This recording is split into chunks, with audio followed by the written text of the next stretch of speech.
And this year, Janice might have explained it to you. We like I say, we harvested late. We didn't want to plant a rice crop. It cost a lot to plant a rice crop. Yeah.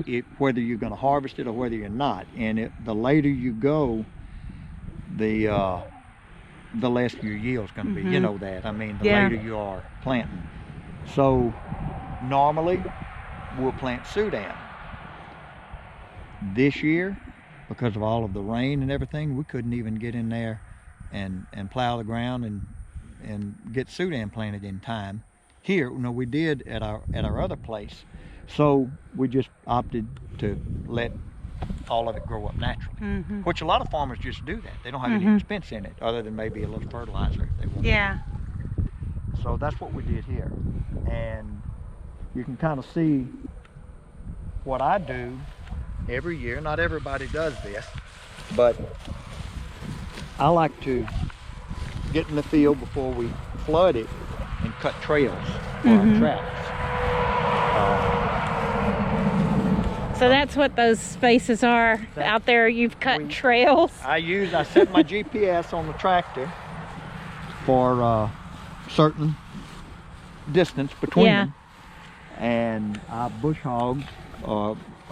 And you did that just before you got... I do that before a flood, and it's one thing when the guys are harvesting, it helps them keep the traps. And of course we put the traps out here. The traps are will be about, I would say maybe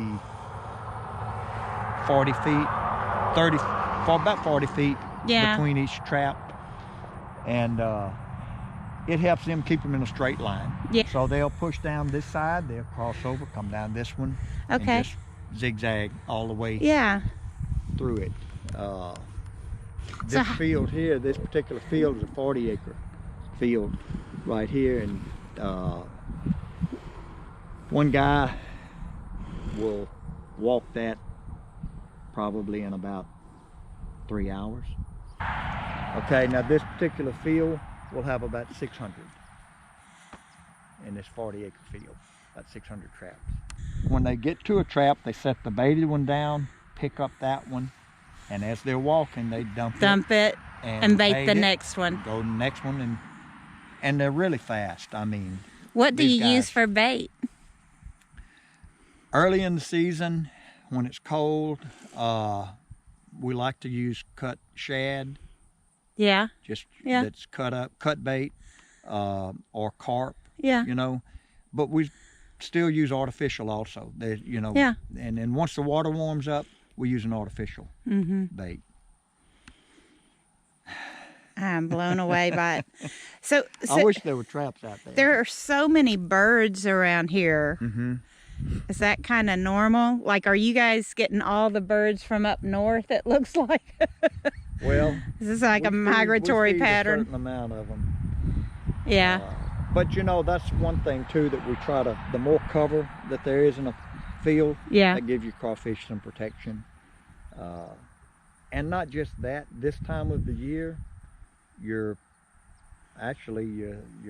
crop, they're about that long. Oh, they're tiny. They're tiny. They're babies. It takes a baby crawfish, from what I understand, about probably of good growing weather, about 4 months or so to get market size. Wow. Is that like an egret over there? That is a great white egret. Normally there's more than that in that field. We have a lot of different birds. Used to have a guy, professor from ULL now, University of Lafayette, that would come out and he was a bird watcher. Oh yeah? Yeah, he would come out and watch different birds. We have a lot of what we call becros in French, but it's an ibex. Okay. That when you lower your fields, you drain your fields, they're full of them. Some of them we have, they have what's called Rosetta spoonbill. And a lot of people look out there and think flamingos are in your field. Really? They're a pink, pretty pink bird. Really? And from what I understand, they get their coloration from what they're eating, like red crawfish or crustaceans. Now that I don't know if that's true or not, but it sounds good. That's understanding. But they're a beautiful bird. Yeah. In the deep South, we love a good story, whether it's honest or not. Sometimes that's true. You never really know what you're getting. Just can't tell. You can see that we have vegetation growing on the levees that we haven't cut, right? Haven't bush hogged. Yeah. Reason we do that is because most of your producing females, they're going to burrow. When they burrow, they're going to burrow into the levees. Huh. Yeah. Instead of out in the pond. Now you will find burrows in the fields when after you drain them, but the ones that are really going to produce, they burrow into the side of the levees. Yeah. Basically, it's a hole, and the dirt that they pull out of the hole builds up a nice little tower around it. Is that a good way of explaining it? And that's what you're going to see. Chimneys, yeah. That's what you'll see in an open field or even in a pasture or yeah. something. But actually, when the female burrows, and they go ahead and they've got their little burrow down there, maybe 2 feet deep, then they come back up and they cap that hole. Oh, do they? It does not stay open. Yeah. And it's just a little mound, Yeah. That and what it does, it keeps moisture in that. Yeah. In that hole. Nice. They have to have a moist environment. Yeah. And we didn't talk about the reproductive cycle. They actually they'll mate usually during the warm part of the season. And well, you said she'd go down and have babies. Well, the female actually retains the sperm in a receptacle. And when she lays her eggs, she releases that on the eggs and fertilizes the eggs. Wow. Yeah.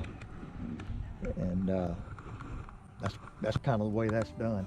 So I'm not sure what else could follow the reproductive process in crawfish. So at that, I'm going to say goodbye. Hope to see you again soon. Always check out the website, groundedbythefarm.com, and connect with us on social media. Look forward to seeing you guys soon.